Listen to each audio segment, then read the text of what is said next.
കൂട്ടുകാരെ ഇഷ്ടം മാത്രം നമ്മുടെയൊക്കെ ആ ഒരു എന്താ പറയാ ആ ഒരു ആഗ്രഹങ്ങളൊക്കെ തട്ടിത്തെറിപ്പിച്ച് നമ്മുടെ രചന വീണ്ടും നമ്മുടെ ചിപ്പിമോളെയും കൊണ്ട് പോകുന്ന ദൃശ്യങ്ങളാണ്. അപ്പൊ ഇന്നായിരുന്നു കോടതിയിൽ ആ ഒരു വിധി പറയുന്ന ഒരു ദിവസം കേട്ടോ. കുട്ടി ആരോടൊപ്പം പോകണം എന്നുള്ളൊരു വിധി വരുന്ന ഒരു ദിവസമാണ്. അപ്പൊ മഹേഷിന് ഭയങ്കര കോൺഫിഡൻസ് ആയിരുന്നു കുഞ്ഞിനെ തനിക്ക് കിട്ടും എന്നൊക്കെ ഉള്ളത്. അപ്പൊ വക്കീല് കുറെ വാദിക്കുന്നുണ്ട്. രചന കുഞ്ഞ് ചെറുതായിരുന്നപ്പോൾ തന്നെ ഉപേക്ഷിച്ച് കാമുകനൊപ്പം ഒളിച്ചോടി പോയവളാണ്, പിന്നെ എന്തിനാ അവൾക്ക് കുഞ്ഞിനെ വേണം എന്നൊക്കെ പറഞ്ഞ് കുറെയൊക്കെ വാദിക്കുന്നുണ്ട്.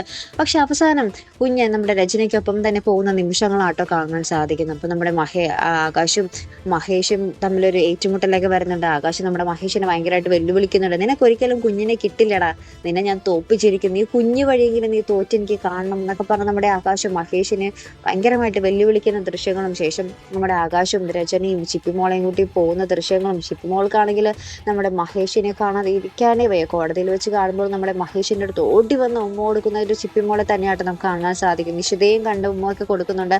ആ ഒരു ദൃശ്യങ്ങൾ കാണുമ്പോൾ നമുക്ക് സഹിക്കില്ല കേട്ടോ. വീണ്ടും ആ രചനയുടെ ഒപ്പം നമ്മുടെ ചിപ്പിമോൾ പോകുന്നത് കാണുമ്പോൾ നമുക്ക് അങ്ങോട്ട് എന്താ പറയുക, സഹിക്കാനാവില്ല. ചിപ്പിമോളുടെ ഒരു വിധി എന്തൊരു വിധിയാണല്ലേ.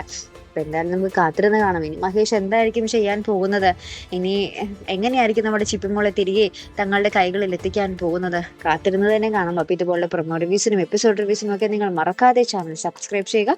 അടുത്തൊരു വീഡിയോ വരുന്നത് വരയ്ക്കും ഗുഡ് ബൈ.